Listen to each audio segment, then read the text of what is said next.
বিসমিল্লাহির রহমানির রহিম। সামনে কার্টুন করা এসিটি ওয়ালটন ব্র্যান্ডের এসি। ইনডোর এবং আউটডোর হচ্ছে কার্টুন করা অবস্থায় রয়েছে। সর্বপ্রথম হচ্ছে আমরা রোম যেটি সেটি হচ্ছে আমরা দেখে নিব। এই রোমই হচ্ছে আমরা এসিটি ইনস্টলেশন করব। তো রোমের এসির পাওয়ার সাপ্লাই যে লাইন সেটি হচ্ছে রং জায়গায় হচ্ছে সেটআপ করা রয়েছে। এই দেওয়ালে হচ্ছে কাস্টমারদেরকে বলেছিল স্থাপন করার জন্য। আর এখানে রোমের যে কন্ডিশন দেখতে পাচ্ছেন, এসির পাওয়ার সাপ্লাই যে লাইন এটি হচ্ছে সঠিক স্থানে হচ্ছে রাখতে হবে। এখানে হচ্ছে মিডল পয়েন্টে আমরা এসিটি সেট করে নেব। হোল্ডার রয়েছে সেটি হচ্ছে খুলে নেব। আনবক্সিং করার পরে এসির ইনডোর ইউনিটের যে লুক দেখতে পাচ্ছেন সম্পূর্ণ হচ্ছে হোয়াইট কালার। এটি ওয়ালটন ব্র্যান্ডের 1.5 টনের ইনভার্নার সিরিজের super saver AC. Walton AC স্থাপনের সময় সর্বপ্রথম হচ্ছে আনবক্সিং করার পূর্বে অবশ্যই হচ্ছে ভার্সন ঠিক রয়েছে কিনা ইনডোর এবং আউটডোরে সেটা হচ্ছে দেখে নিতে হবে, না হচ্ছে পরবর্তী হচ্ছে সমস্যা হবে। সর্বপ্রথম আমরা মেজারমেন্ট নিয়ে ইনডোর ইউনিটের যে বেস প্লেট সেটা লাগিয়ে নিব, অথবা হচ্ছে ইনডোর আউটডোর পাইপ কানেকশনের যে হোল সেটি করে নিব। দেখতে থাকুন।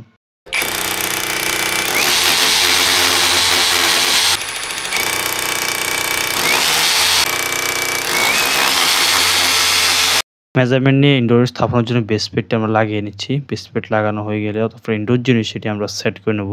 এই স্থানে হচ্ছে এখানে দরজা যেটি সেটি রয়েছে। এখন যে দেওয়ালে যদি আমরা এসি স্থাপন করছি, এখানে স্থাপন করলে দরজা খুলে হচ্ছে কুল লস হওয়ার হচ্ছে সম্ভাবনা রয়েছে। এদিক দিয়ে হচ্ছে কুল লস হওয়ার সম্ভাবনা রয়েছে। আমরা বলেছিলাম এই জ্বালানোর উপর স্থাপন করলে পারফেক্ট হচ্ছে ব্যাডের মধ্যে হচ্ছে ঠান্ডা যেটা সেটা হচ্ছে লাগবে।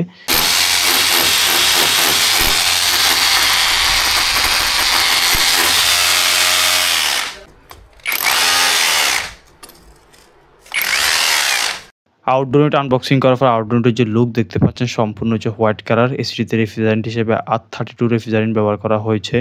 কোম্পানি সার্ভিস পাইপ হিসেবে প্রায় 10 ফিটের মধ্যে কপার পাইপ দিয়ে থাকে। এখানে 1/4 ইঞ্চি এবং 1/2 ইঞ্চি সাইজের হচ্ছে কপার যে পাইপ সেটি ব্যবহার করা হয়েছে।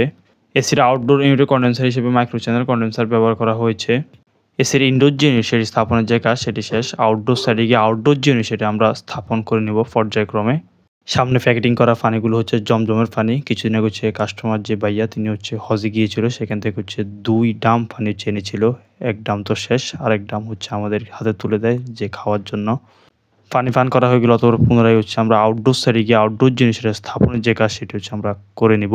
ইনডোর সাইডে কাজ শেষ হয়ে গেল, তখন হচ্ছে আউটডোর সাইডে এসে আউটডোর ইউনিট এটা স্থাপনের কাজ চলছে। এখানে কাস্টমার আমাদেরকে বলেছে ছাদ থেকে উপরে দেওয়ার জন্য, তার মানে হচ্ছে এখানে স্ট্যান্ড ব্যবহার করতে হবে। স্ট্যান্ড হচ্ছে আমরা স্থানে লাগিয়ে নিব। এই বিষয়টি খুবই গুরুত্বপূর্ণ। বৃষ্টির পানি জমে আমার স্থানে সেটা আউটডোর স্থাপন করা উচিত নয়। নিচে হচ্ছে কিছু ব্যবহার করা উচিত যাতে মোটামুটি পানি থেকে যাতে একটু উপরে থাকে। সার্ভিস যে পাইপ সেটা হচ্ছে আমরা ইনডোর সাইডে কানেকশন করে নিয়েছি, সুন্দর করে র্যাপিং করে নিয়েছি। স্ট্যান্ড লাগিয়ে নিব, আউটডোর সেটিং করে নিব। স্ট্যান্ড সর্বপ্রথম হচ্ছে আমরা ছাদের মধ্যে রয়্যাল বোল্ট সেট করে নিই মার্ক করে, অথবা স্ট্যান্ডটি সেট করে নিই। স্ট্যান্ড সেট করা হয়ে গেল, অথবা আউটডোর যে সেটা আমরা সেট করে নিব।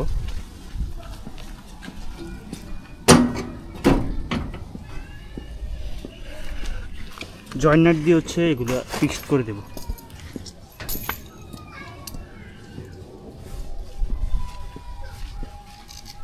আউটডোর সাইডে স্ট্যান্ড যেটি সেটা আমরা সেট করি, অথবা আউটডোর জিনিস সেটা সেট করে নেই।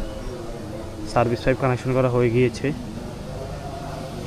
ভ্যাকুমের যে কাজ সেটা হচ্ছে আমরা করে নিব। ভ্যাকুমের কাজ সমাপ্ত হয়ে গেলে অথবা ইউনিটের যে রেফ্রিজারেন্ট সেটা আমরা সার্ভিসের মধ্যে রিলিজ করে দেব। আউটডোর সাইডে ফাইনালি সার্ভিস যে পাইপ সেটা আমাদের কানেকশনের কাজ হয়ে গিয়েছে। অতঃপর মোস্ট ইম্পর্টেন্ট যে কাজ ইউনিটকে হচ্ছে আমরা পারফেক্টলি ভ্যাকুয়াম করে নিচ্ছি। ভ্যাকুয়াম যখন করা হবে তখন বাল্বগুলো হচ্ছে সম্পূর্ণ লক করা থাকবে। অতঃপর হচ্ছে ভ্যাকুয়ামের কাজ সমাপ্ত হয়ে তারপর হচ্ছে বাল্বগুলো আমরা আনলক করে দেব।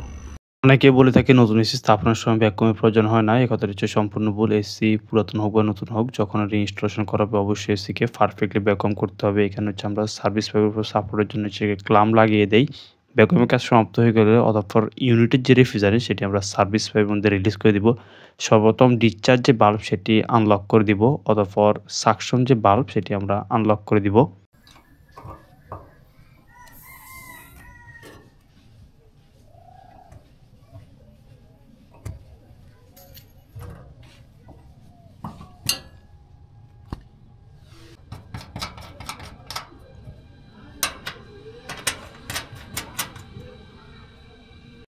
ভ্যাকুয়ামের কাজ সমাপ্ত হয়ে গেলে অতঃপর ইউনিটের যে রেফ্রিজারেন্ট সেটা আমরা সার্ভিস পাইপের মধ্যে রিলিজ করে দিই। ফাইনালি হচ্ছে আউটডোর ইউনিট স্থাপনের পর এটা যে কন্ডিশন দেখতে পাচ্ছেন, সাইডের যে কাভার সেটা হচ্ছে আমরা সুন্দরভাবে হচ্ছে লাগিয়ে দেই।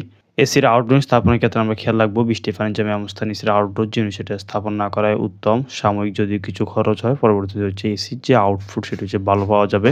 এসি স্থাপনের সময় গুরুত্বপূর্ণ একটি বিষয় হচ্ছে ইনভার্টার ও পাইপ কানেকশন যে হোল করা হয় হোলটা হচ্ছে বন্ধ করতে হবে, না হচ্ছে পরবর্তীতে হচ্ছে এসির ক্ষতি হওয়ার যে সম্ভাবনা থাকে। ফাঁকি অথবা ইঁদুর এখানে বাসা করে পরবর্তীতে হচ্ছে এসি ক্ষতি করে ফেলবে। ফাইনালি হচ্ছে ভিতরে গিয়ে আমরা এসিটা চালিয়ে এটার কুলিং যে পারপাস সেই টেস্ট করে নিচ্ছি। আজকের ভিডিওতে আমরা ইনস্টল করেছিলাম ওয়ালটন ব্র্যান্ডের 1.5 টনের ইনভার্নার সিরিজের এসি। এসি থেকে বলা সার্ভিস পেতে নিয়মিত হচ্ছে এসির যে এয়ার ফিল্টার সেটা হচ্ছে পরিষ্কার রাখুন। এসি স্থাপনের পর টেকনিশিয়ানদের কাছে দেখে নেবেন কীভাবে এসির এয়ার ফিল্টার পরিষ্কার করতে হয়। এসির পাওয়ার সাপ্লাইয়ের জন্য সঠিক মানে সার্কিট ব্রেকার এবং পাওয়ার যে কেবল এবং সকেট ব্যবহার করুন।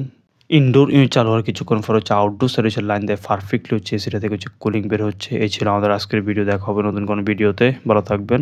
আল্লাহ হাফেজ।